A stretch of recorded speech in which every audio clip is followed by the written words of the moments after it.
ទាំងអស់ដែលអញ្ជើញចូលរួមនៅទីនេះផ្ទាល់និងកំពុងតែទស្សនាតាមការ live ផងដែរនាងខ្ញុំសិលមាស្ទ័រអូនវិជ្ជាថ្ងៃនេះមានកិត្តិយសជាខ្លាំងដែលក្រុមហ៊ុនបានផ្ដល់ឱកាសឲ្យនាងខ្ញុំបានឡើងចែករំលែកបទពិសោធន៍នៃការស្គាល់ក្រុមហ៊ុននៅទីនេះចាតាមហើយនាងខ្ញុំគឺជាបុគ្គលិកដែលបម្រើការនៅក្រុមហ៊ុនមកកន្លែងដែលមានបទពិសោធន៍ធ្វើការគេចូល15ឆ្នាំហើយថ្ងៃមួយខ្ញុំបានជួបនៅ sponsor ដែលគាត់ណែនាំឲ្យនាងខ្ញុំបានស្គាល់នៅក្រុមហ៊ុននៅទីនេះហើយក៏បានសាកប្រើផលិតផលរបស់គេ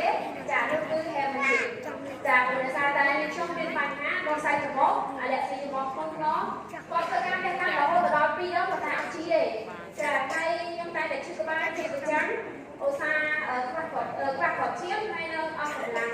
ចាតែពេលដែលខ្ញុំបានសាកប្រើ Harmony នេះត្រឹមតែ6ទីចប់ដំបូងអាការៈរបស់នេះខ្ញុំក៏បានដោយក៏បានប្រសើរឡើងហើយខ្ញុំក៏ចាប់ផ្ដើមបន្តញ៉ាំរហូតទទួលបានសុខភាពដែលល្អប្រសើរពីពេលបច្ចុប្បន្នចាដោយសារតែគុណភាពនៃផលិតផលនេះហើយទៅធ្វើឲ្យខ្ញុំចាប់ផ្ដើម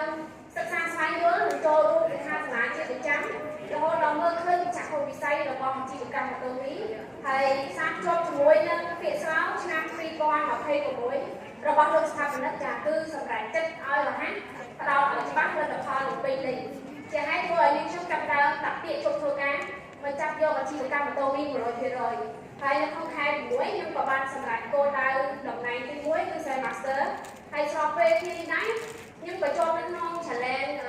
មួយថ្ងៃ10000ជាមួយនឹងថ្នាក់ដឹកនាំ27រូបដែលអាចទទួលបានឱកាសនៅក្នុងការទៅទស្សនកិច្ចនៅសាខាកូរ៉េនេះចានៅក្នុងការ challenge នេះខ្ញុំទទួលបាន3ចំណុចទី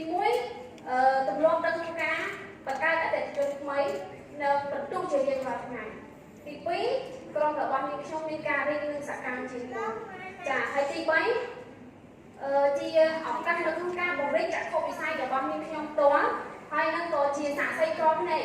ដែលអាចឲ្យក្រុមរបស់នាងខ្ញុំគាត់មើលឃើញពីភាពអស្ចារ្យរបស់ក្រុមហ៊ុន Atomy ទៀតចាអញ្ចឹងនៅក្នុងខែ9នេះនាងខ្ញុំក៏បានដាក់គោលដៅយកតំណែងទី2ផងដែរអញ្ចឹងទីចុងក្រោយនាងខ្ញុំ Sales Master អូនមួយច្រើនក៏សូមខ្លាចអាចចិត្តថានឹងតស៊ូនឹងបោះបង់ជាមួយនឹងអាជីវកម្មម៉ូតូនេះហើយក៏សូមជូនពរថ្នាក់ដឹកនាំទាំងអស់គ្នាឲ្យជោគជ័យជាមួយអាជីវកម្មម៉ូតូនេះហើយជួបគ្នានៅចំណុចកំពូល Imperial Master សូមអរគុណ